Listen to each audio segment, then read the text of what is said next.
The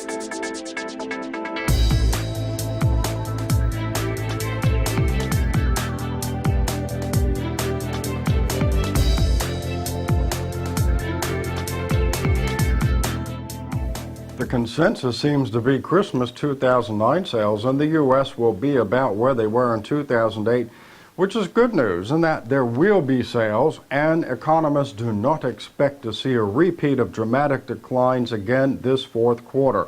Let's take a look at what research is bearing out. Unity Marketing says consumers are going to stick to items they really need. 40% of the affluent expect to spend less on holiday gifts, and 50% expect to spend about the same. The psychology of shoppers this year is centered around being frugal. Unity says extravagance is out.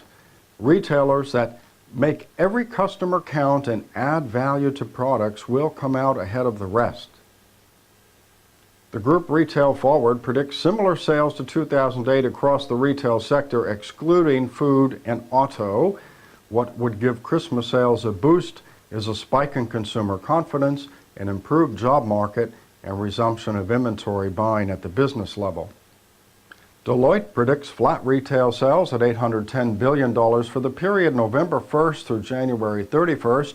They observed that consumers are saving more, paying down debt, and this in turn gives another chilly spending season in the historical sense. Last year, Deloitte reported the first decline in retail sales since 1967. Retailers must place consumer insights at the forefront of merchandising, pricing, and promotions. And don't forget to harness the power of selling via digital technology.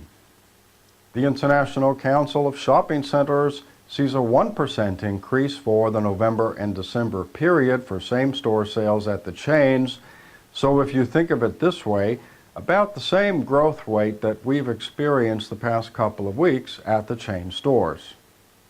NRF expects a 1% drop in sales to $438 billion, and what they note is that while basically flat, the figure is significantly below the 10-year average increase of 3.4%. Their sales exclude auto, gas, and restaurants. What do consumers plan to spend? Well, the NPD group found 30% of consumers plan to spend less. That is a 4-point increase from 2008. 59% plan to spend the same from last year. That's down from 63%. 11% plan to spend more, and that is the same from 2008. NPD expects overall retail sales to increase between 0.5% and 1.5%. And like Unity Marketing, they found that retailers will grab consumer attention with added value to products. Crossworks Manufacturing opened a new diamond polishing facility in Ontario, Canada today. The company is part of the SunDiamond Group, which is a Canada site holder with De Beers.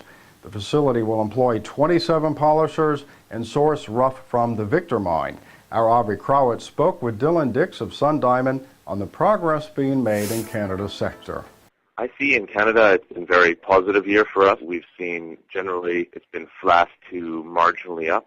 In the U.S., I think you're going to see a very conservative approach to Christmas and the fourth quarter. There's a general sense of some optimism. It really is very regional in the U.S., but in Canada we have a great sense of optimism.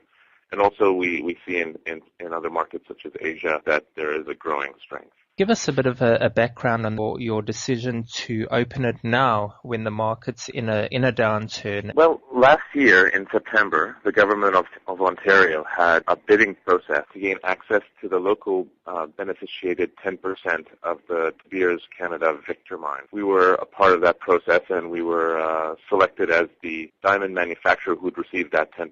That essentially began last September when the downturn began, and started a process by which we would open a factory and develop a mine of origin brand in Ontario that would be mined, cut, and polished in Ontario.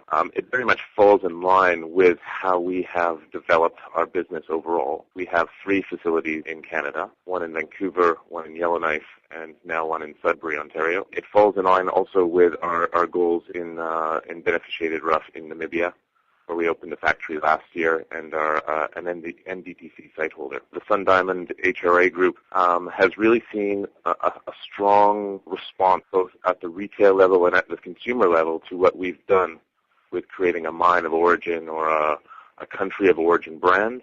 And so we've seen a resistance to the downturn in a lot of our product lines. And also, being based in Canada, we've seen the Canadian market has not gone down significantly, similar to the U.S. market. So we've seen a very strong Canadian economy for the past year. Here is a look at how precious metals prices fared this week. For all the latest industry news, please visit diamonds.net.